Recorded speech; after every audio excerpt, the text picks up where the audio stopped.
Nas montanhas recortadas do interior do Brasil, onde o horizonte parece se fundir com as matas de araucária e as nuvens carregadas de chuva, o povoado de São Jacinto sobrevivia entre tradições milenárias e rumores de magia.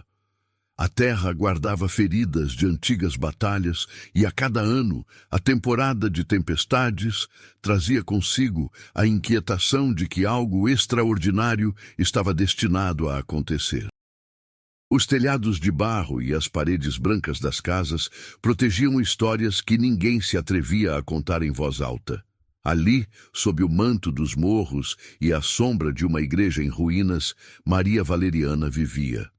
Sua existência era parte de um ciclo secreto, marcado pelo legado das curandeiras, o dever de proteger uma fonte onde a magia fluía tão antiga quanto o primeiro canto indígena ao sol.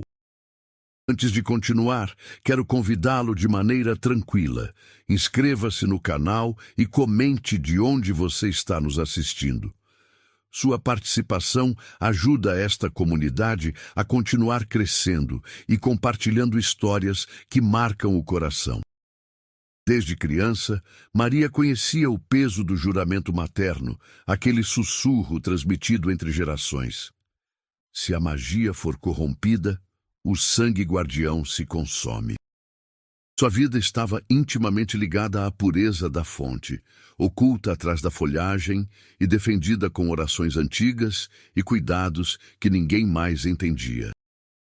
O povoado via em Maria uma jovem reservada, de olhar grave e mãos hábeis para infusões e ungüentos. Mas em suas noites solitárias, a angústia crescia. Ela havia sentido mudanças na terra, o silêncio dos pássaros, a seca inesperada na represa e presságios pintados em sonhos que a avisavam. A guerra e seus horrores estavam cada vez mais perto. A casa de Maria ficava na beira do povoado, escondida entre eucaliptos centenários e cercada por um jardim de ervas medicinais que ela cultivava com dedicação obsessiva. Cada planta tinha um propósito específico: a arruda para afastar maus espíritos, a guiné para proteção, o alecrim para purificação e dezenas de outras que só ela sabia preparar. Nas madrugadas, quando a névoa ainda cobria os caminhos de terra batida, Maria descia até a fonte escondida, seguindo trilhas que apenas as guardiãs conheciam. O ritual era sempre o mesmo: acender velas de cera de abelha, murmurar orações em língua indígena que sua avó lhe ensinara e tocar a superfície da água cristalina com as pontas dos dedos. A água brilhava com uma luminescência suave, quase imperceptível à luz do dia, mas nas noites de lua cheia emanava um fulgor azulado que parecia pulsar como um coração vivo. Maria sabia que aquela fonte era mais que um poço de água. Era um portal para energias ancestrais, um ponto de conexão entre o mundo físico e o espiritual. As histórias contavam que guerreiros indígenas haviam bebido daquela água antes de batalhas decisivas, que xamãs a usavam para curar doenças impossíveis, e que seu poder podia tanto salvar quanto destruir, dependendo da intenção de quem a manipulava. Seu Fabiano, o ancião do povoado, era o único além de Maria que conhecia a verdade completa sobre a fonte.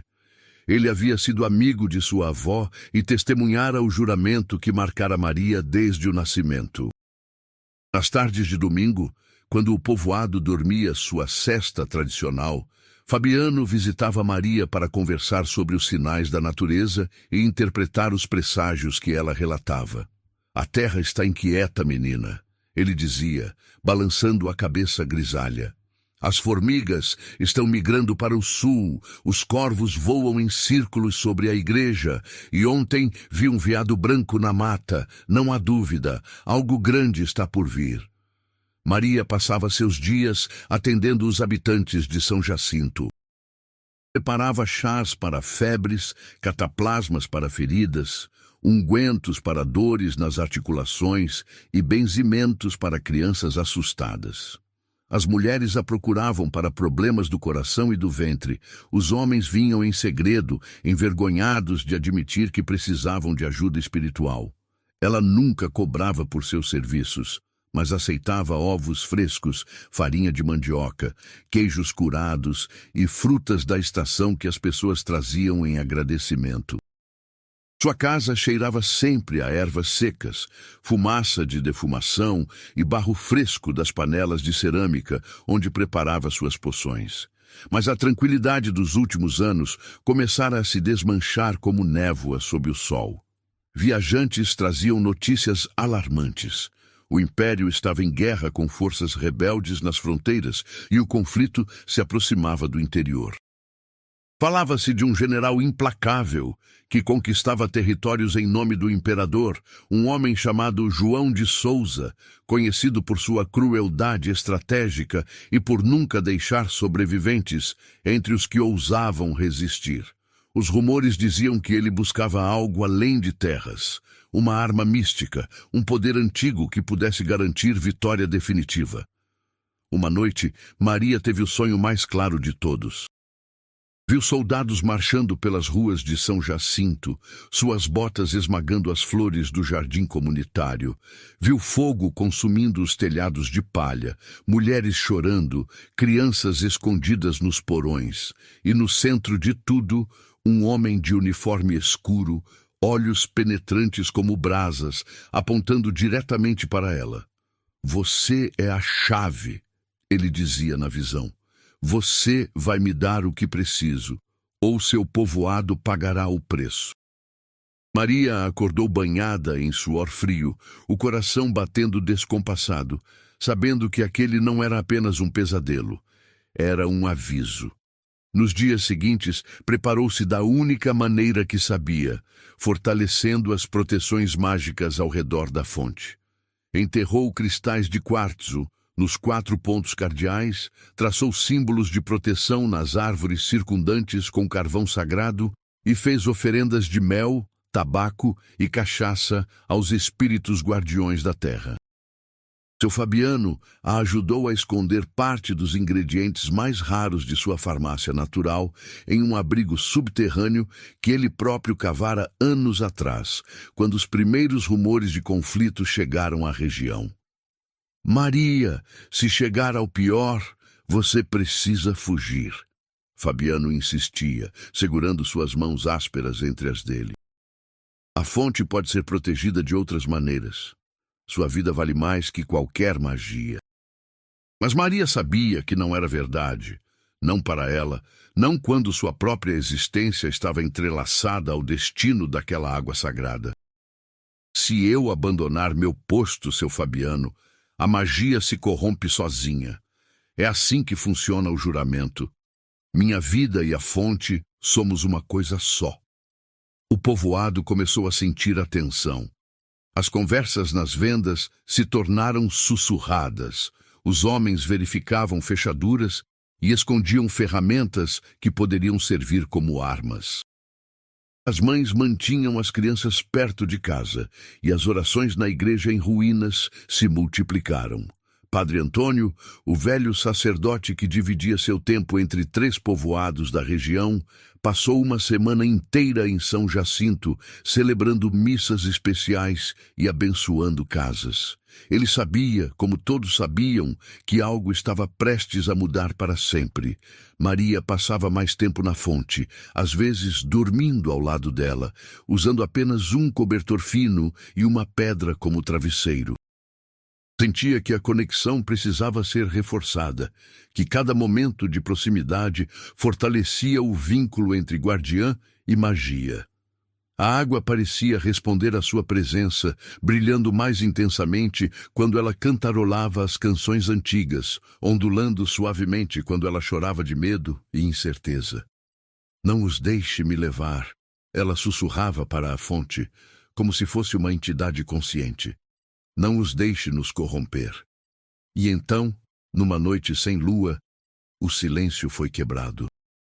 Primeiro vieram os sons distantes, botas marchando em uníssono, o tinir de metal contra metal, vozes comandando em tom militar. Depois, as tochas apareceram na estrada que levava ao povoado, dezenas delas, formando uma serpente de fogo que descia dos morros. O exército havia chegado a São Jacinto. Maria, escondida nas sombras perto de sua casa, viu quando os primeiros soldados entraram na praça central, quando o general desmontou de seu cavalo negro e olhou ao redor com a arrogância de quem já considerava tudo aquilo conquistado. Seus olhos, mesmo à distância, pareciam queimar com uma fome que não era apenas por vitória militar, era algo mais profundo, mais desesperado. A ocupação começou antes do amanhecer. Soldados bateram as portas, acordaram famílias, fizeram perguntas sobre poderes antigos e fontes mágicas. Alguns habitantes, por medo ou ingenuidade, falaram sobre Maria Valeriana, a curandeira que vivia sozinha na beira do povoado. Ao meio-dia, quando o sol castigava as ruas empoeiradas, um destacamento marchava em direção à sua casa. Maria os esperava na varanda, vestida com seu melhor vestido de algodão branco, os cabelos trançados com fitas vermelhas, as cores da resistência e do sacrifício. Ela não fugiria, não poderia. O juramento a mantinha enraizada naquela terra tanto quanto as árvores centenárias que testemunhavam sua captura. João de Souza não era o homem que os rumores pintavam.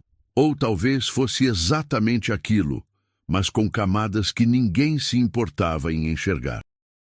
Alto, de ombros largos moldados por anos de treinamento militar, ele carregava cicatrizes visíveis no rosto e outras invisíveis na alma. Aos 32 anos, já havia visto mais morte do que a maioria dos homens suportaria em 3 vidas. Filho de um coronel brutal e de uma mulher indígena que morreu no parto, João crescera dividido entre 2 mundos que se odiavam mutuamente. O exército fora sua salvação e sua maldição. O único lugar onde sua origem mista não importava, desde que fosse eficiente em matar. Quando entrou na casa de Maria Valeriana, esperava encontrar uma velha bruxa curvada pela idade, cheirando a mofo e cercada de gatos pretos. Em vez disso, deparou-se com uma mulher jovem de olhos cor-de-mel, postura ereta e um olhar que não demonstrava medo, apenas uma resignação digna que o desconcertou. "Você é a guardiã da fonte?" Ele perguntou, sua voz mais áspera do que pretendia. Maria o encarou por um longo momento antes de responder. "Sou Maria Valeriana, filha de Joana Valeriana, neta de Benedita Valeriana. Sou a 7ª guardiã da linhagem. E você é o homem que veio destruir tudo." A franqueza dela o surpreendeu. João estava acostumado com súplicas, mentiras, tentativas desesperadas de negociação. Mas Maria não ofereceu nada disso. Apenas o encarou com uma mistura de pena e determinação que o fez sentir, pela primeira vez em anos, algo parecido com vergonha. "Não vim destruir", ele disse, consciente de que mentia. "Vim buscar o que o Império precisa para terminar esta guerra. A fonte pode salvar milhares de vidas." Maria inclinou a cabeça, um meio sorriso amargo nos lábios. "A fonte não salva vidas quando é usada para tirar outras. Você sabe disso, general. Sabe no fundo da sua alma dividida." A menção à sua alma dividida o atingiu como um soco. Como ela sabia? Os outros soldados olhavam desconfortáveis, esperando ordens. João sentiu a pressão de manter a postura de comando, mas algo na presença de Maria desestabilizava suas certezas. "Você vai me mostrar a fonte", ele declarou, tentando retomar o controle da situação. "Vai me ensinar como ativá-la. Em troca, seu povoado será poupado." Maria riu, um som sem alegria. "Mentiras não combinam com você, general. Menti muito mal quando criança e aprendi que a verdade, por mais dura que seja, sempre pesa menos na consciência." Ele ordenou que aprendessem. Os soldados a levaram para uma construção improvisada que servia como prisão. Antes era um celeiro. Agora tinha grades nas janelas e um cadeado pesado na porta. Maria foi sem resistir, mas antes de entrar, virou-se para João e disse algo que o perseguiria pelas noites seguintes. Você também está preso, general. Há correntes invisíveis tão fortes quanto estas que vão me segurar. A primeira semana de ocupação foi tensa. Os soldados patrulhavam as ruas, interrogavam habitantes, procuravam pistas sobre a localização exata da fonte. Alguns moradores, por medo ou esperando ganhar favores, apontaram direções vagas para os lados da mata fechada, perto das pedras antigas, onde o riacho faz curva. Mas ninguém sabia exatamente onde ficava o local sagrado. Apenas Maria e seu Fabiano conheciam o caminho, e ambos permaneciam em silêncio. João visitava Maria diariamente. Os interrogatórios começavam formais, quase burocráticos, perguntas diretas sobre rituais, símbolos, ingredientes necessários para ativar a magia. Ela respondia com meias-verdades ou silêncios estratégicos, mas gradualmente as conversas derivavam para territórios inesperados. Ele perguntava sobre sua infância e ela compartilhava memórias de aprender ervas com a avó. Ela perguntava sobre as cicatrizes em seu rosto e ele, surpreendendo-se, contava sobre batalhas que preferiria esquecer. Uma tarde, João trouxe comida decente.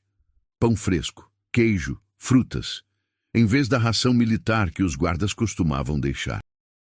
Maria aceitou sem agradecer, mas ele notou que ela comeu devagar, saboreando cada pedaço como se fosse uma lembrança de tempos melhores. Por que você faz isso? Ela perguntou de repente. Por que um general se dá ao trabalho de alimentar pessoalmente sua prisioneira? João não tinha resposta pronta. Ficou olhando para as próprias mãos, manchadas de tanta coisa que sabão nunca limparia. Talvez porque você seja a primeira pessoa em anos que me vê como algo além de uma ferramenta de guerra, ele admitiu, quase em sussurro. A vulnerabilidade dele criou uma fresta no muro de desconfiança de Maria. Ela começou a observá-lo mais atentamente durante as visitas. A forma como seus ombros se curvavam ligeiramente quando pensava que ninguém estava olhando. O jeito como seus olhos se perdiam no horizonte, como se buscassem uma saída que não existia. Você não queria esta vida, não é? Ela perguntou uma noite, quando a lua crescente iluminava a cela através das grades. João levantou a cabeça, surpreso pela precisão da observação. Ninguém me perguntou o que eu queria. Me disseram o que eu era, meio sangue, sem lugar em nenhum dos mundos dos meus pais. O exército foi o único lugar que me aceitou, desde que eu matasse bem. Maria sentiu algo se movendo dentro do peito. Não era pena, era reconhecimento. Ela também vivia entre mundos, o material e o espiritual, o povoado e a solidão da fonte, a humanidade e a magia. Somos parecidos, general, ela disse baixinho. Ambos carregamos fardos que não escolhemos, mas que definem quem somos. Ele a olhou como se a visse pela primeira vez. Realmente a visse, além da prisioneira, além da missão. João, ele disse. Meu nome é João. A partir daquela noite, algo mudou entre eles. As visitas se tornaram menos interrogatórios e mais conversas, sobre sonhos abandonados, medos não confessados, o peso de carregar destinos que outros impuseram. Maria falava sobre a pressão de ser guardiã desde criança, nunca tendo escolha sobre seu próprio futuro. João compartilhava a solidão de comandar homens que o respeitavam por medo, nunca por afeição. Eles riam de pequenas ironias, dividiam silêncios confortáveis e, gradualmente, sem perceberem completamente, começavam a importar-se um com o outro de formas que nenhum dos dois estava preparado para admitir. Mas o mundo exterior não parava. O capitão Medina, segundo em comando, começou a suspeitar da proximidade entre o general e a prisioneira. Em conversas privadas com outros oficiais, plantava sementes de dúvida. O general está fraco. Ela o enfeitiçou. Estamos perdendo tempo enquanto a guerra continua. A pressão sobre João crescia, e ele sabia que em breve teria que produzir resultados ou enfrentar motim. Uma tempestade particularmente violenta atingiu São Jacinto. Raios rasgavam o céu, trovões sacudiam as construções e a chuva caía tão forte que parecia um dilúvio bíblico. A cela de Maria começou a alagar, e quando João chegou para verificar, encontrou-a encharcada, tremendo de frio, mas ainda de pé, murmurando orações em língua indígena. Sem pensar, ele a tirou de lá e a levou para sua própria tenda, a única estrutura realmente à prova d'água no acampamento. Ali, enquanto ele acendia uma fogueira improvisada e oferecia roupas secas, Maria percebeu que havia cruzado uma linha invisível. Não era mais apenas prisioneira e captor. Eram duas pessoas vulneráveis, molhadas pela mesma tempestade, aquecidas pelo mesmo fogo. "Por que você está fazendo isso?" Ela perguntou novamente, mas desta vez a pergunta tinha um significado diferente. João não respondeu com palavras, apenas a olhou com uma intensidade que dizia tudo: medo, desejo, confusão e algo perigosamente parecido com esperança. A noite passou em conversas que duraram até o amanhecer.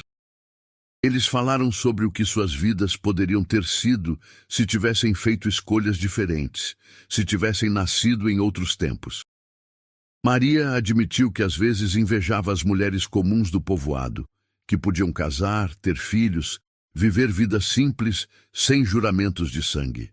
João confessou que sonhava em abandonar tudo, comprar um pedaço de terra longe das guerras, e simplesmente existir sem ter que justificar sua existência. Quando o sol nasceu, tingindo o céu de rosa e dourado, ambos sabiam que algo fundamental havia mudado. Não eram mais inimigos, mas também não podiam ser aliados. Não enquanto o exército acampasse em São Jacinto, não enquanto a fonte permanecesse em perigo. João acompanhou Maria de volta à cela, mas antes de fechá-la, segurou sua mão por um momento. "Eu vou encontrar um jeito", ele prometeu, sem especificar um jeito para quê. Salvar o povoado, proteger a fonte, ou talvez salvar a ambos de destinos que pareciam inevitáveis. Seu Fabiano observava tudo de longe, seus olhos antigos percebendo nuances que outros ignoravam. A proximidade entre o general e Maria não era segredo para quem sabia ler os sinais.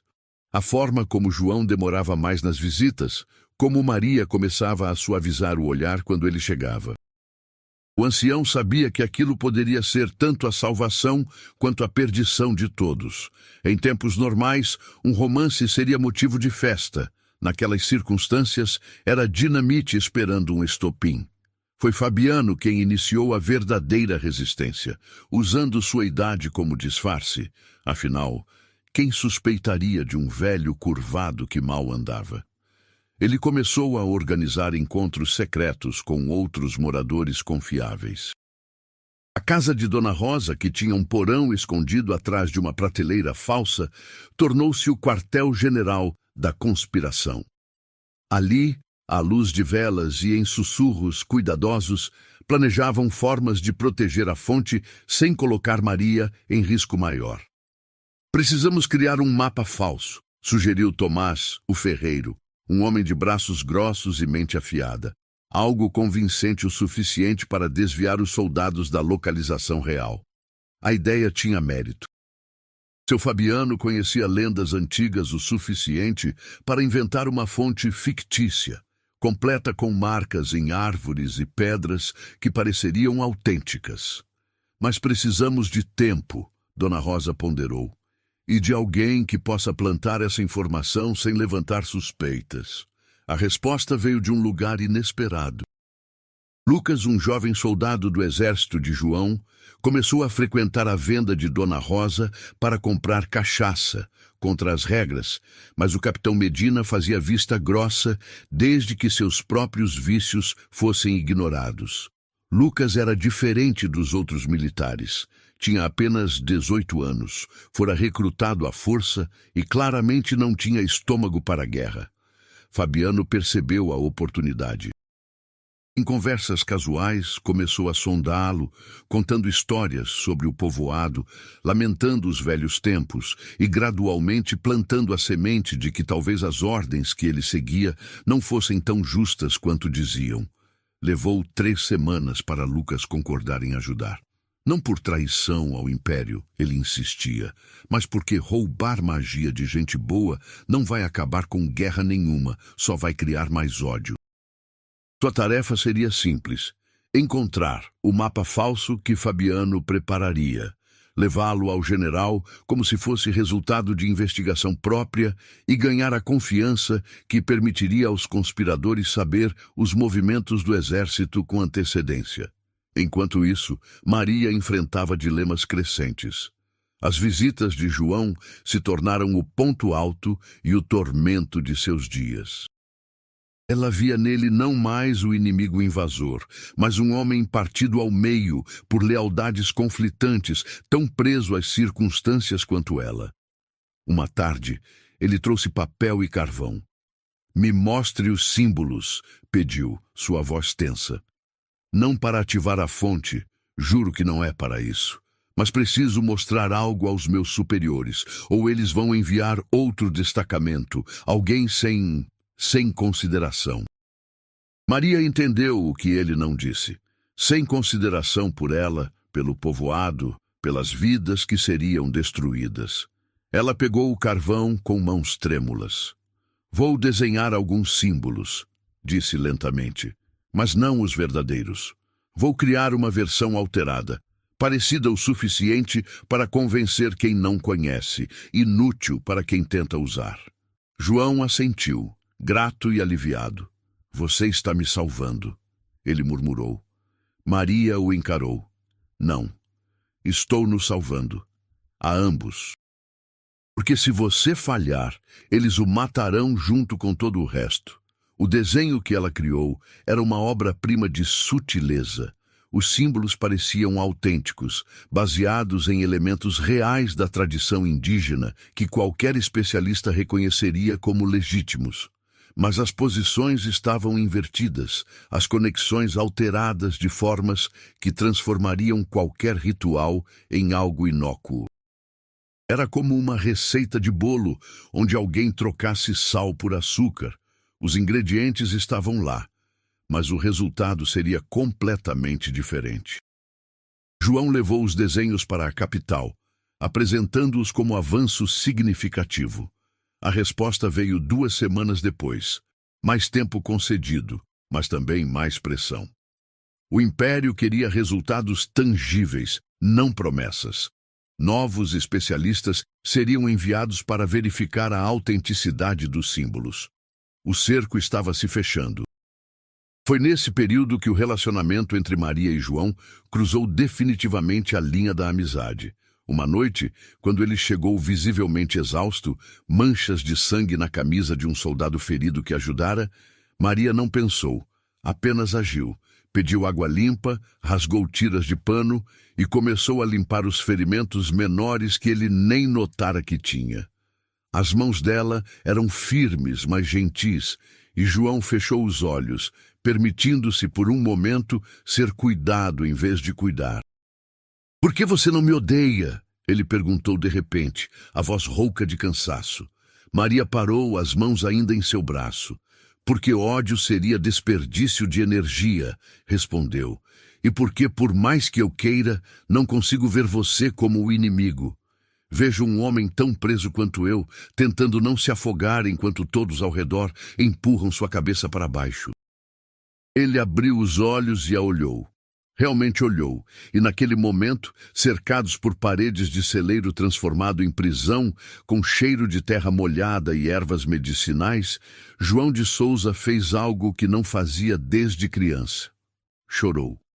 Não soluços dramáticos, apenas lágrimas silenciosas escorrendo por um rosto que esquecera como expressar vulnerabilidade.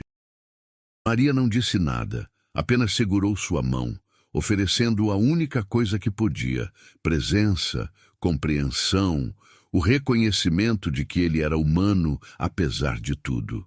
Quando ele saiu naquela noite, ambos sabiam que haviam cruzado um ponto de não retorno. Não era mais possível fingir distanciamento profissional. Sentimentos perigosos cresciam entre eles: respeito, empatia e algo mais profundo que nenhum dos dois queria nomear, porque nomear significaria enfrentar a impossibilidade do que sentiam. O capitão Medina, sempre vigilante, começou a documentar as irregularidades.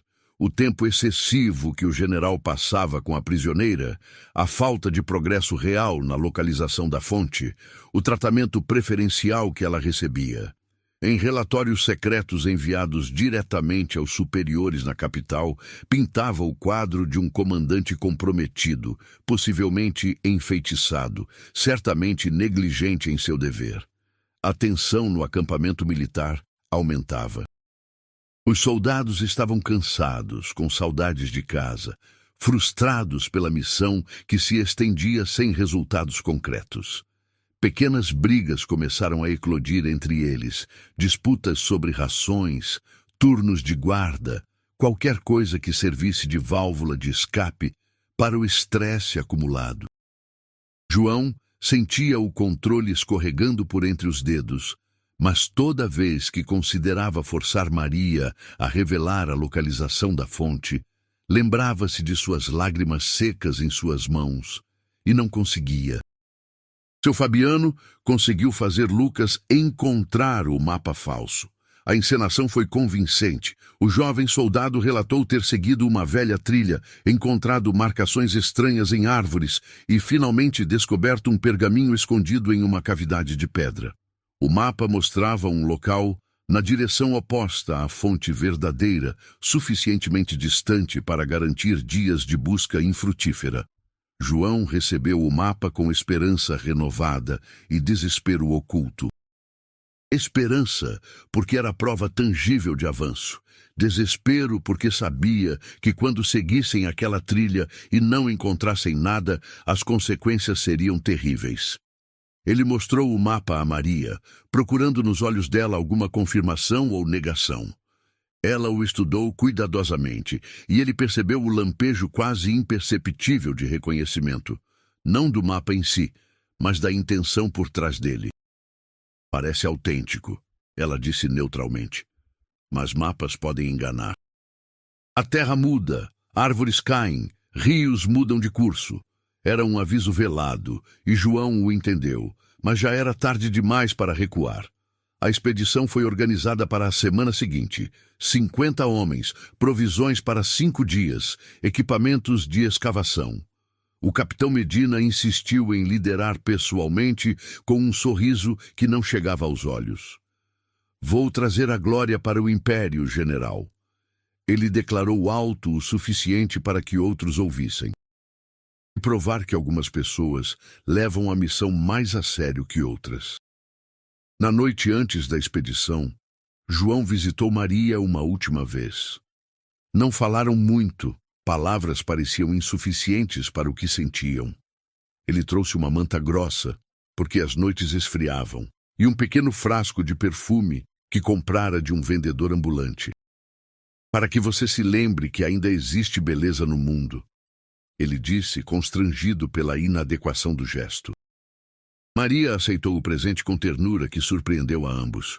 Eu vou me lembrar de você, ela respondeu suavemente. Não preciso de perfume para isso. Eles se olharam no silêncio carregado de tudo o que não podiam dizer. E então, movidos por uma coragem nascida do desespero, João cruzou o espaço entre eles e beijou Maria, não com paixão desenfreada, mas com ternura profunda, um reconhecimento de que aquele momento poderia ser tudo o que teriam. Ela retribuiu, permitindo-se por um instante precioso esquecer juramentos e guerras e apenas sentir. Quando ele saiu, Maria encostou na parede fria de pedra e tocou os próprios lábios, assustada pela intensidade do que sentia. Amava aquele homem. Admitir isso era perigoso, mas negar seria mentira. E amor, ela sabia por todas as histórias que sua avó contara, era a magia mais poderosa e mais destrutiva de todas. A expedição partiu ao amanhecer, sob um céu carregado que prometia chuva. Capitão Medina marchava na frente, o mapa falso protegido em uma bolsa de couro, sua postura irradiando confiança que João não sentia. 50 soldados o seguiam, carregando equipamentos pesados e expectativas ainda mais pesadas.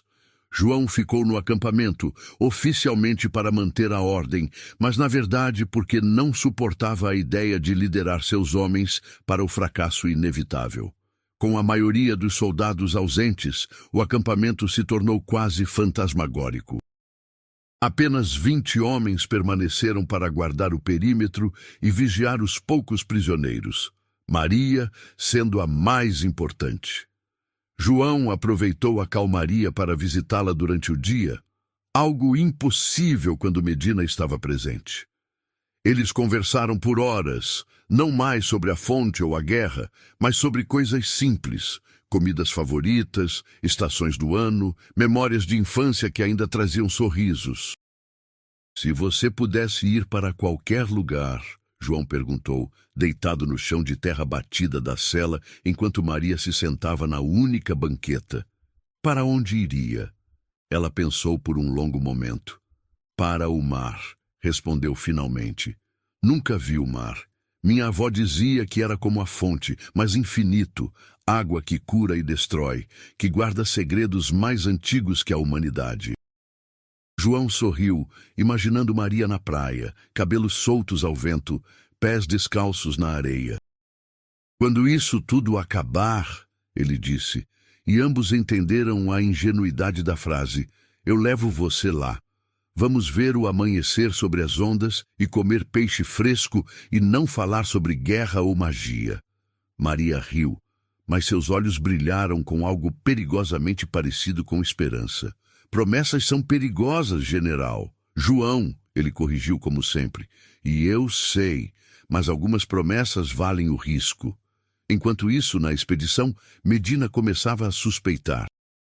O mapa os levara para uma área montanhosa densa, difícil de navegar, sem sinais óbvios da fonte descrita. No segundo dia, encontraram as marcações nas árvores mencionadas no pergaminho, mas as formações rochosas não correspondiam exatamente.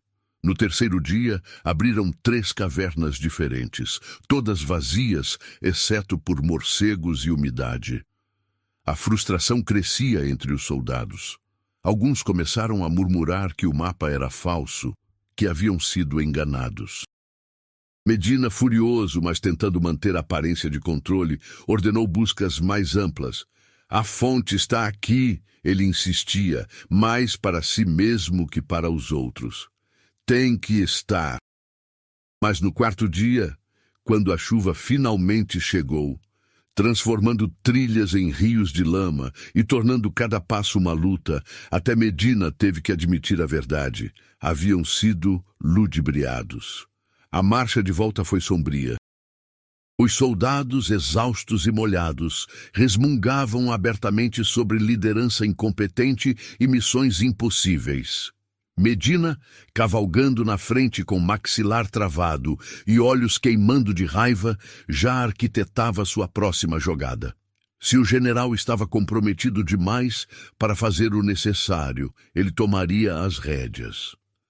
De volta ao acampamento, João sentiu a tensão no momento em que avistou as figuras retornando. O jeito como marchavam, sem a cadência organizada da ida, apenas um arrastar cansado, contava a história. Medina desmontou bruscamente e marchou direto para a tenda de comando, nem se preocupando em disfarçar sua fúria. O mapa era falso, ele acusou sem preâmbulo. Ela nos enganou, ou você a deixou nos enganar. João manteve a voz calma, embora seu coração disparasse. Ela examinou o mapa e disse que parecia autêntico. Terras mudam, foi o que ela alertou. Medina bateu a mão na mesa com força. Pare de defendê-la! Você está cego, general. A bruxa o enfeitiçou. Todo o acampamento vê, menos você. A acusação ficou suspensa no ar como fumaça tóxica. João sabia que negar veementemente apenas confirmaria as suspeitas, mas aceitar significaria assinar a sentença de morte de Maria. Capitão, você está exausto, João disse com autoridade medida. Descanse, amanhã decidiremos os próximos passos. Mas Medina não recuou. Os próximos passos são óbvios. Tortura. A bruxa vai falar quando sentir dor de verdade. E se você não tem estômago para fazer o necessário, eu tenho. João se levantou devagar, usando sua altura para intimidar. Você está propondo insubordinação, capitão? Medina o encarou sem piscar. Estou propondo que lembremos nossas ordens. Obter a fonte a qualquer custo. Se esse custo inclui desafiar um comandante que esqueceu seu dever, então sim. A ameaça era clara. Ou João agia, ou Medina orquestraria um motim. Naquela noite, João visitou Maria com o peso da verdade esmagando seus ombros. Eles sabem, ele disse simplesmente. O mapa era falso, e agora Medina quer torturá-la para conseguir a verdade. Maria já esperava essa notícia, mas ouvi-la ainda a fez estremecer. E você vai deixar? Ela perguntou, embora já soubesse que ele não tinha escolha real. Vou tentar ganhar tempo, João respondeu, a voz tensa de desespero. Mas Maria, você precisa me dizer, existe uma saída? Alguma forma de proteger a fonte sem que você seja destruída no processo? Maria olhou para as próprias mãos, mãos de curandeira que agora tremiam com medo e incerteza. Existe uma forma, ela admitiu lentamente, mas requer sacrifício, e não apenas meu. Ela explicou a antiga cerimônia que sua avó havia mencionado apenas uma vez, em tom de lenda. 2 guardiões, ao invés de um, unidos não por sangue, mas por escolha voluntária. Se outra pessoa, movida por amor genuíno e não por ganância, se unisse a ela no juramento, a fonte poderia ser protegida por uma barreira que nenhuma força militar romperia. Mas o preço seria alto. Ambos os guardiões ficariam atados à fonte pelo resto de suas vidas, incapazes de se afastarem, além de um dia de caminhada sem sentir dor física. Eu faço isso, João disse imediatamente. Maria o encarou, assustada pela rapidez da resposta. Você nem pensou.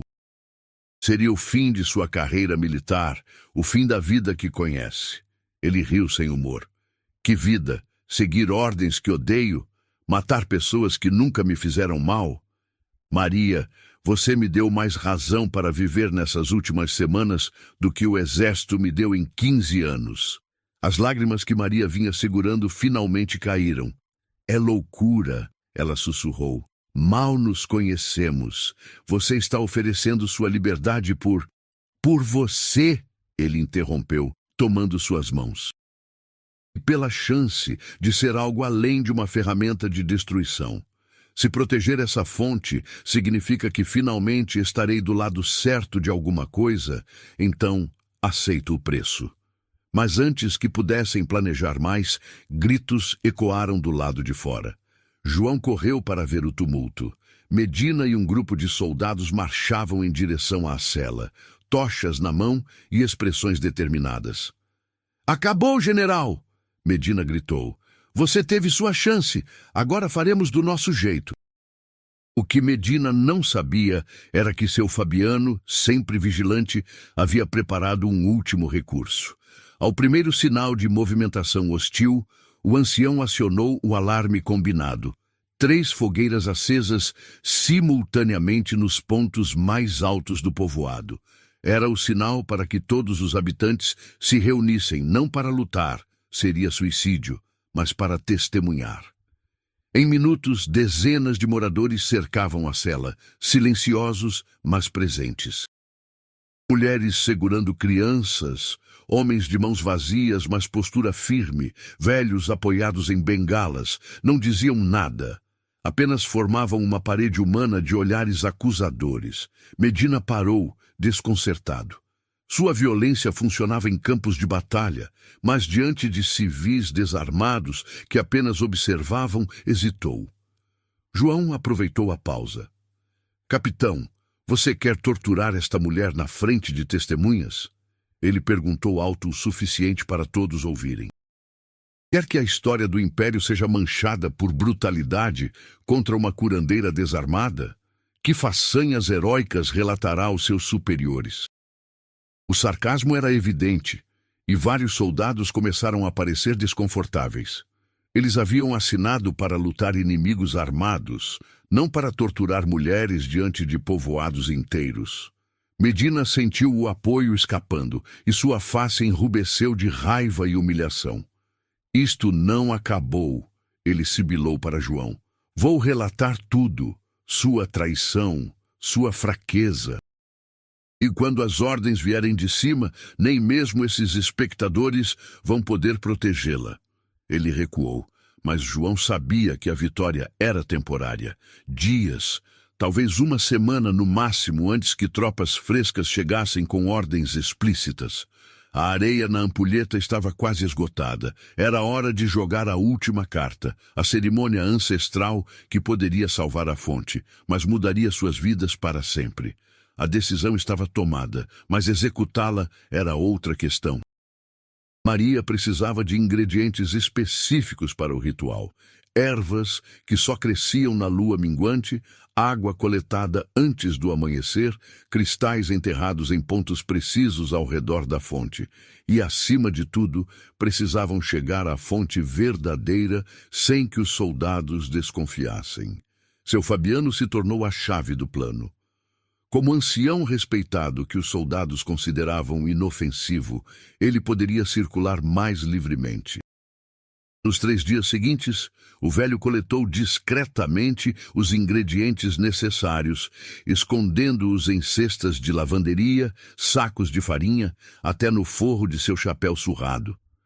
Maria fornecia instruções codificadas durante as visitas públicas que os guardas permitiam, falando de remédios para a febre, quando na verdade se referia a raízes sagradas, ou panos para costura, quando mencionava fios de algodão abençoados. Lucas, o jovem soldado que já havia ajudado antes, tornou-se aliado crucial. Sua consciência pesada por participar da ocupação o tornava receptivo a ajudar, especialmente depois que Dona Rosa lhe contou histórias de sua própria avó curandeira, queimada como bruxa décadas atrás, por colonizadores que temiam o que não entendiam. Não vou deixar a história se repetir. Ele jurou em voz baixa durante uma de suas visitas clandestinas à resistência. A maior dificuldade era tirar Maria do acampamento sem levantar alarme. João, usando sua autoridade cada vez mais questionada, insistiu que ela precisava ser levada à área onde o mapa falso indicava a fonte, alegando que apenas sua presença poderia revelar por que a expedição anterior falhara. Era mentira transparente, mas ele a vendeu com convicção suficiente para que os soldados relutantemente aceitassem. A jornada até a fonte verdadeira começou ao amanhecer de uma quinta-feira nebulosa. João liderava um grupo pequeno, apenas ele, Maria sob custódia, Lucas e outros 3 soldados escolhidos por serem os menos leais a Medina. Seu Fabiano os seguia à distância, oficialmente coletando ervas medicinais, na realidade carregando os ingredientes rituais, escondidos em sua mochila surrada. O caminho serpenteava por trilhas que Maria conhecia desde criança. Cada árvore marcada, cada pedra com formato peculiar, contava uma história que sua avó lhe ensinara. Ela guiava o grupo deliberadamente devagar, esperando que a névoa matinal se dissipasse e o sol alcançasse a posição correta. O ritual exigia luz direta sobre a água. algo que só aconteceria por volta do meio-dia. Quando finalmente chegaram à clareira escondida onde a fonte repousava, até os soldados céticos ficaram impressionados. A água brilhava com luminosidade própria, azul esverdeada, emanando uma energia palpável que fazia os pelos dos braços se arrepiarem. A fonte em si era pequena, não maior que uma banheira, mas perfeitamente circular, cercada por pedras cobertas de musgo e símbolos indígenas desgastados pelo tempo. "É real", um dos soldados sussurrou, reverente e assustado ao mesmo tempo. João sentiu o peso da responsabilidade apertar seu peito. Se falhassem ali, se Medina chegasse primeiro, aquele lugar sagrado seria profanado de formas inimagináveis. "Deixem-nos sozinhos", ele ordenou aos soldados. Quando um deles hesitou, João acrescentou com firmeza: "Isso é ordem direta. Faça um perímetro a 50 metros. Se alguma magia precisa acontecer, vocês não querem estar muito perto." A ameaça velada funcionou. Os soldados recuaram, deixando João e Maria sozinhos na clareira, com seu Fabiano emergindo das árvores momentos depois, ofegante, mas carregando os ingredientes necessários. "Chegamos a tempo", o ancião disse, verificando a posição do sol. "Mas precisamos começar agora. A janela de oportunidade é estreita." Maria assumiu o controle com autoridade tranquila que vinha de gerações de conhecimento. Instruiu Fabiano a colocar os cristais nos 4 pontos cardeais. Depois, pediu a João que removesse suas botas. A conexão com a terra precisava ser direta. Ela própria já estava descalça, e quando seus pés tocaram o musgo úmido ao redor da fonte, sentiu a energia familiar pulsar em resposta. O ritual de união dupla não foi feito em gerações. Maria explicou enquanto preparava os ingredientes: ervas moídas em um pilão de pedra, água da fonte misturada com cinzas de madeira sagrada. "Minha avó me ensinou, mas apenas como história, nunca esperando que fosse necessário. É perigoso, João. Vai doer, e depois disso nossas vidas nunca mais serão completamente nossas." João ajoelhou-se ao lado dela, suas mãos grandes e calejadas, parecendo fora de lugar entre os delicados instrumentos rituais. "Minhas mãos já fizeram coisas terríveis", ele disse calmamente. "Se agora podem fazer algo sagrado, que seja. Estou pronto." Seu Fabiano começou a cantar em língua indígena antiga, palavras que nem Maria entendia completamente, mas que ressoavam no sangue, ecos de ancestrais que guardavam aquela fonte antes que invasores chegassem às terras brasileiras.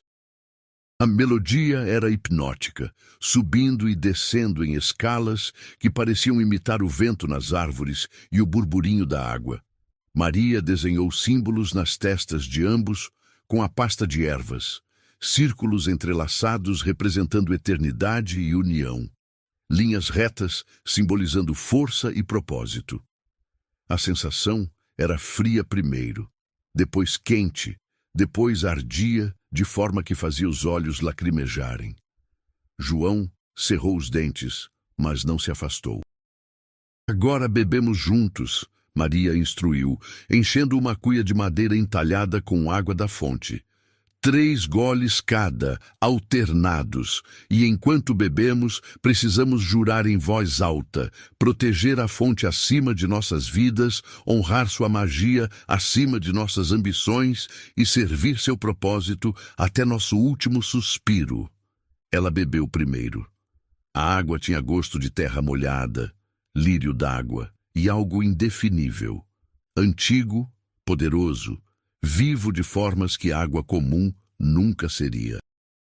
Passou a cuia para João, que bebeu sem hesitar.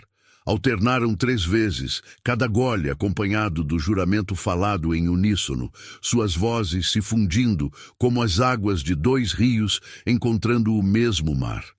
No terceiro gole, algo mudou. A luz do sol sobre a fonte intensificou-se, tornando-se quase cegante. O canto de Fabiano cresceu em volume. embora o ancião não parecesse estar fazendo esforço. Era como se a própria floresta tivesse se juntado a ele, pássaros chilreando em harmonia, vento assobiando nas folhas em ritmo com a melodia. Maria sentiu quando a conexão se completou.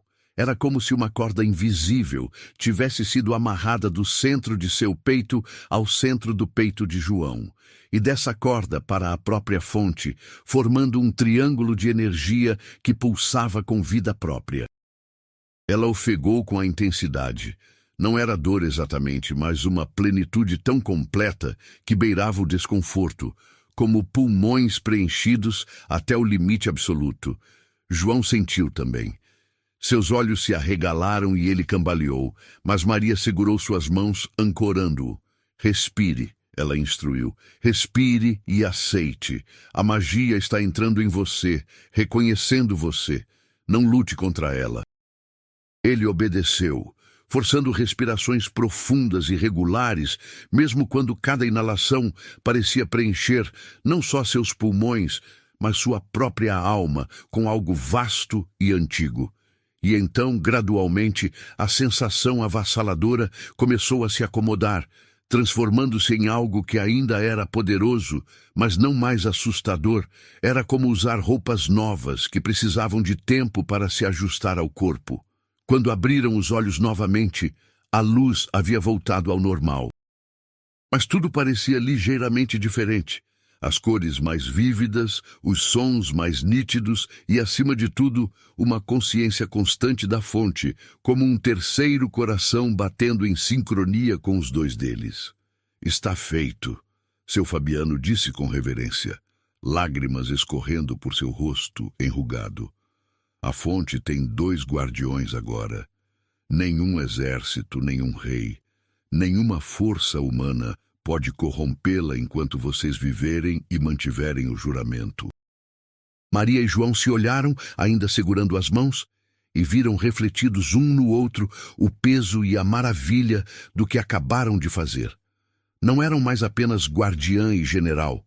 Eram algo novo, algo que não tinha nome em nenhuma língua, unidos por magia que transcendia amor ou dever. Mas o momento de paz foi curto. Gritos ecoaram da mata. Os soldados que faziam perímetro e mais vozes além delas. Medina havia descoberto o plano e seguido com o resto das tropas. Traidor! A voz do capitão trovejou através das árvores. General João de Souza, você está preso por traição ao Império. João se levantou, colocando-se instintivamente entre Maria e a direção dos gritos. Mas Maria o puxou de volta. Não, ela disse firmemente. Não mais dessa forma. A fonte está protegida. Agora protegemos um ao outro diferentemente. Ela tinha razão. A magia da fonte agora fluía através deles, e com ela vinha conhecimento instintivo. Podiam criar barreiras, não de violência, mas de dissuasão. Maria começou a murmurar, e João, surpreendentemente, entendeu as palavras mesmo sem conhecer a língua, e as repetiu. Era como se compartilhassem agora não só um propósito, mas uma mente expandida. A névoa começou a se formar ao redor da clareira, densa e desorientadora. Os soldados que tentaram entrar começaram a andar em círculos, saindo sempre no mesmo ponto de onde entraram. Vozes confusas ecoavam enquanto homens perdiam completamente o senso de direção. É um truque! Medina gritava, furioso. Magia de bruxa! Queimem as árvores se for preciso, mas cheguem àquela fonte. Mas as árvores, agora conectadas à fonte através de Maria e João, não queimavam facilmente. O fogo morria tão rápido quanto era aceso, como se a própria umidade do ar conspirasse contra as chamas. Seu Fabiano usou a confusão para escapar, levando consigo Lucas e os 3 soldados que acompanharam João. Homens que agora entendiam estar testemunhando algo sagrado que não deveria ser profanado. Eles correram de volta ao povoado para alertar os habitantes e preparar defesas caso o pior acontecesse. Na clareira, Maria e João permaneciam firmes, a névoa os protegendo como um manto. Quanto tempo podemos manter isso? João perguntou, sentindo já a fadiga começando a pesar. Maria fechou os olhos, consultando o conhecimento novo que a magia da fonte lhe concedera. Tempo suficiente, ela respondeu. A fonte nos sustenta enquanto a protegemos. Mas, João, eles não vão desistir. Medina vai cercar este lugar, vai chamar reforços. Vencemos a batalha, mas a guerra está apenas começando. Ele sabia que ela estava certa. Mas pela primeira vez em sua vida adulta, João de Souza não temia o futuro, porque pela primeira vez estava lutando por algo que verdadeiramente importava, ao lado de alguém que via nele mais do que uma arma. Então que venha a guerra, ele disse calmamente, apertando a mão de Maria. Desta vez, estou do lado certo. O impasse durou 3 dias. Medina estabeleceu acampamento ao redor da clareira enfeitiçada, mantendo guardas em turnos constantes, esperando que a magia eventualmente falhasse. Dentro da névoa protetora, Maria e João descobriam gradualmente os limites e possibilidades de sua nova condição. Não precisavam de comida, a fonte os sustentava de formas misteriosas. Dormiam pouco e, quando o faziam, sonhavam juntos, compartilhando visões de épocas antigas, quando a terra era jovem e a magia fluía livre como rios. Conversavam por horas, contando toda a sua história um ao outro, sem mais segredos ou proteções. Apenas 2 almas nuas diante uma da outra, unidas por escolha e magia em medida igual. Você se arrepende? Maria perguntou na segunda noite, quando a lua cheia iluminava a névoa por dentro, fazendo-a brilhar como prata líquida. João pensou honestamente antes de responder. Me arrependo de tudo que fiz antes de conhecer você, ele disse finalmente. Mas isso, jamais. Pela primeira vez, sei quem sou além das ordens que me deram. Enquanto isso, no povoado, seu Fabiano orquestrava a resistência final. Com a ajuda de Lucas e dos soldados desertores, organizaram não uma defesa militar. Seria inútil, mas uma demonstração pública. Se Medina tentasse atacar civis para forçar Maria e João a se renderem, o mundo saberia. Mensageiros foram enviados secretamente para povoados vizinhos, para a capital regional, até para jornais nas cidades grandes. A história se espalhava. General do Império, traíra suas ordens para proteger terra sagrada, tornando-se guardião de magia ancestral. Alguns narravam como romance heróico, outros como traição vergonhosa. Mas todos falavam. E falar significava que o Império não poderia simplesmente fazer Maria e João desaparecerem sem consequências políticas.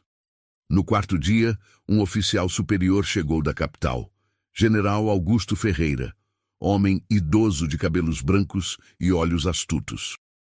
Ele ordenou que Medina recuasse e permitiu que ele próprio entrasse na clareira, sozinho e desarmado. A névoa o deixou passar. Maria e João, alertas, mas não hostis, o esperavam ao lado da fonte. Augusto observou tudo, a água brilhante, os símbolos nas pedras, os 2 jovens que pareciam ter envelhecido e amadurecido décadas em dias. General de Souza, Augusto começou formalmente, depois suspirou e sua postura relaxou. João, eu conheci seu pai. Homem terrível, mas soldado eficiente. Você sempre foi diferente dele. Melhor, mais humano. Isto aqui, ele gesticulou para a fonte, não é o que eu esperava encontrar. O que o senhor esperava? João perguntou cautelosamente. Augusto riu sem humor. Honestamente, um general enlouquecido por feitiçaria, mantendo refém uma bruxa perigosa. Em vez disso, encontro 2 guardiões protegendo algo que, confesso, não sei se o Império deveria possuir. Poder assim nas mãos erradas, e nossas mãos frequentemente são erradas, causaria devastação. Maria se aproximou um passo. Então, o que propõe, General Ferreira? O idoso militar olhou para ela com respeito que poucas mulheres recebiam de homens de seu posto. Um acordo. Oficialmente, a expedição foi mal sucedida. A fonte não existe, ou se existe, é inacessível demais para ser útil militarmente. General de Souza morre em batalha heroicamente. Seus registros são selados. Você, Maria Valeriana, desaparece, volta para seu povoado. Vive quietamente e nós fingimos que esta fonte é apenas lenda. E, em troca, João pressionou. Augusto encontrou seu olhar. Em troca, esta terra e 3 léguas ao redor tornam-se protegidas por decreto imperial. Oficialmente, para a preservação de floresta rara, na realidade, para que ninguém mais venha procurar o que não deve ser encontrado. Vocês ficam aqui, vivos, mas esquecidos. Não é perfeito, mas é sobrevivência. Maria e João trocaram olhares, aquela comunicação silenciosa que desenvolveram, mais profunda que palavras. Ambos sabiam que era a melhor oferta que receberiam. Aceitamos, Maria disse finalmente, mas com condição. O povoado de São Jacinto também fica protegido. Nenhuma retaliação contra os habitantes, nenhuma punição por nos ajudarem. Augusto assentiu. Concordo. Aliás, pequeno povoado, defendendo sua curandeira contra exército invasor, faz boa propaganda de lealdade ao império com alguma criatividade na narrativa. Ele era político além de militar, e todos ali entenderam as camadas de seu plano. Os dias seguintes foram de transição estranha. Oficialmente, houve batalha final onde General João de Souza morreu honrosamente e a bruxa Maria Valeriana escapou para partes desconhecidas.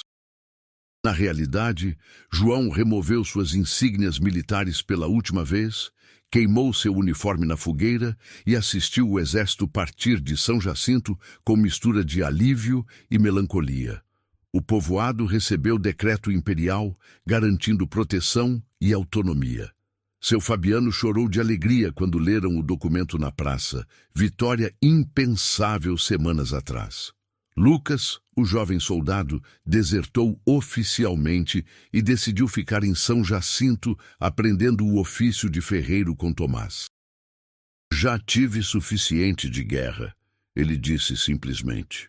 Maria e João construíram uma casa simples perto da fonte, não exatamente sobre ela, mas suficientemente perto para que o juramento fosse cumprido confortavelmente. Era construção humilde de madeira e barro, com telhado de palha e janelas que davam para a clareira sagrada. Mas para ambos era mais lar do que qualquer mansão poderia ser. Adaptaram-se à nova vida gradualmente. João, homem que passara décadas seguindo ordens militares rígidas, teve que aprender a seguir ritmos da natureza. Acordar com o sol, dormir quando a lua nascia, medir tempo por estações e não por campanhas. Maria o ensinou sobre plantas medicinais e ele revelou talento surpreendente para identificar ervas pelo cheiro. Habitantes do povoado visitavam ocasionalmente, trazendo presentes, alimentos frescos, roupas novas, ferramentas que João usava para melhorar a casa. Dona Rosa se tornou amiga especial de Maria. As duas mulheres conversando por tardes inteiras sobre receitas de cura e fofocas do povoado. Os meses passaram, transformando-se em ano. A conexão entre Maria e João apenas se aprofundava. Já não precisavam de palavras para a comunicação básica, frequentemente sabendo o que o outro pensava ou sentia através do vínculo mágico que compartilhavam. Mas mais que magia, era amor que crescia, testado por dificuldades e fortalecido por escolhas conscientes diárias de permanecerem juntos. Uma manhã de primavera, quando flores silvestres explodiam em cores ao redor da fonte, Maria acordou sentindo algo diferente. Não era doença, era mudança, crescimento, nova vida, começando onde antes havia apenas 2. Ela tocou a própria barriga ainda plana e soube, com certeza, que vinha da fonte tanto quanto de seu próprio corpo. Estava grávida. Contou a João naquela noite, sob estrelas tão brilhantes que pareciam joias espalhadas em veludo negro. Ele a abraçou com ternura quase religiosa, maravilhado e aterrorizado pelo milagre. Uma criança nascida de 2 guardiões, ele sussurrou. O que isso significa? Maria não sabia completamente, mas a fonte lhe enviava fragmentos de conhecimento. Essa criança seria a ponte entre mundos, carregando magia em sangue, mas escolha livre em espírito.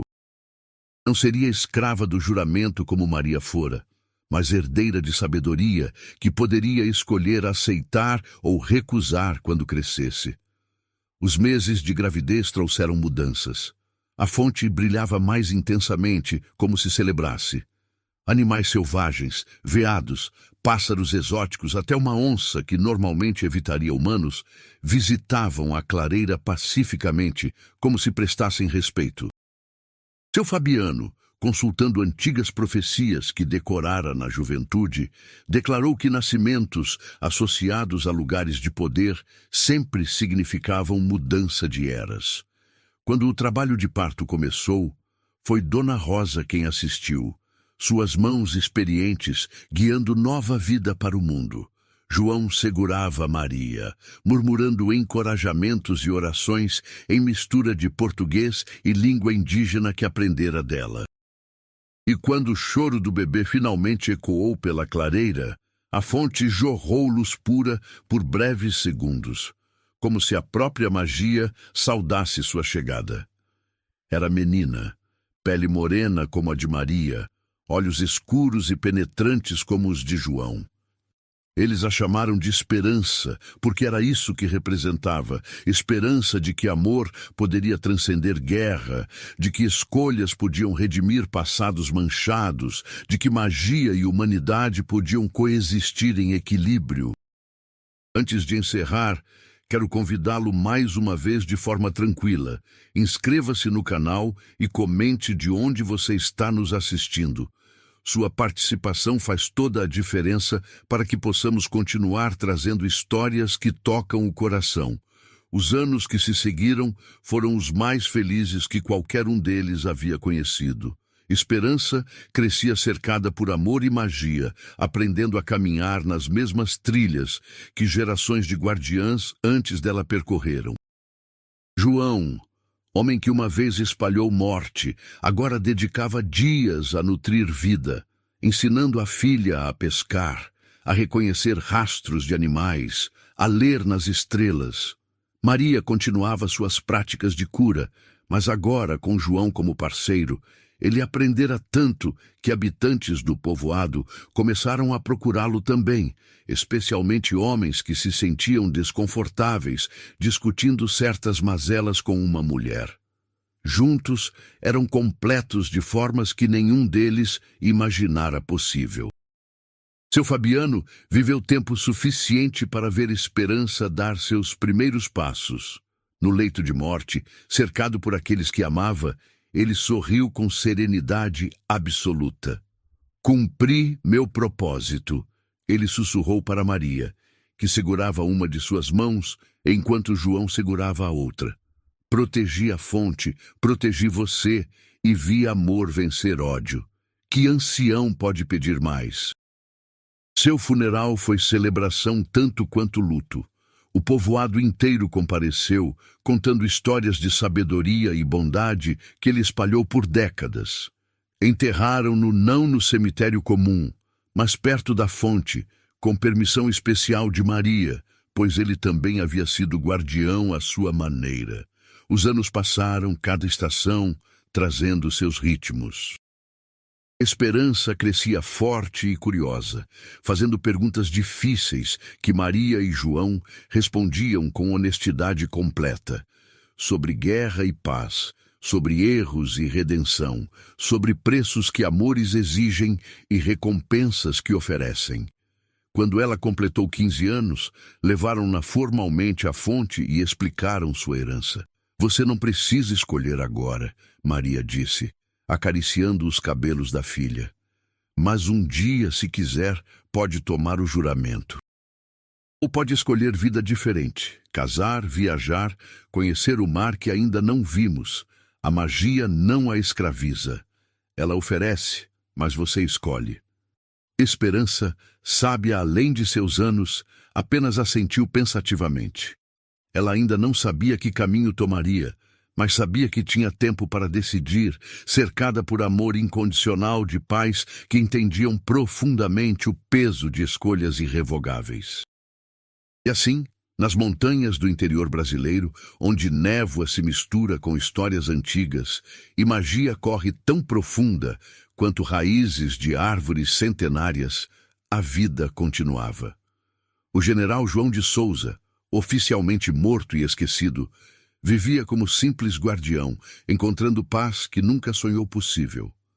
Maria Valeriana, curandeira que salvou não só magia, mas alma de um homem partido, amava e era amada com intensidade que desafiava qualquer feitiço. E a fonte, sagrada e protegida, continuava brilhando sob luar e luz do sol, esperando pacientemente o dia em que Esperança, ou seus filhos, ou os filhos de seus filhos, escolheria se tornaria a próxima guardiã, ou deixaria que a magia encontrasse novos caminhos. Porque no final, a história mais poderosa não era sobre fonte encantada ou generais redimidos. Era sobre amor escolhido livremente em meio à guerra, sobre sacrifícios feitos não por dever, mas por devoção, sobre dois corações que encontraram um ao outro quando tudo conspirava para mantê-los separados. E essa história, passada de geração em geração em São Jacinto, lembraria sempre que mesmo nos reinos despedaçados pela guerra, mesmo quando o ódio parece inevitável, a esperança personificada em menina de olhos escuros que corria livre pelas trilhas da floresta, sempre, sempre encontra um jeito. Há as 3 variações de títulos, 90-100 caracteres. 1. General e curandeira, amor proibido, magia ancestral e guerra no interior brasileiro. 2. Fonte mágica, romance impossível entre guardiã e general em meio ao caos da guerra. 3. Sacrifício e redenção, história de amor que desafiou um império pela magia sagrada. Descrição com foco em CEO. Nas montanhas do interior brasileiro, Maria Valeriana, uma curandeira guardiã de uma fonte mágica ancestral, vê sua vida transformada quando o general João de Souza e seu exército ocupam o povoado de São Jacinto em busca de poder absoluto. Entre tradições milenárias, rituais indígenas e os horrores da guerra, nasce um romance proibido que desafia destinos e coloca em jogo a sobrevivência da magia sagrada. Esta história de romance e fantasia brasileira une drama emocional intenso, mistério, suspense e um amor impossível entre inimigos que se tornam guardiões. Acompanhe a jornada de Maria e João enquanto enfrentam escolhas impossíveis, trair seus juramentos ou salvar um ao outro em meio ao caos da batalha. Uma narrativa profunda sobre redenção, sacrifício, esperança e o poder transformador do amor verdadeiro que transcende barreiras.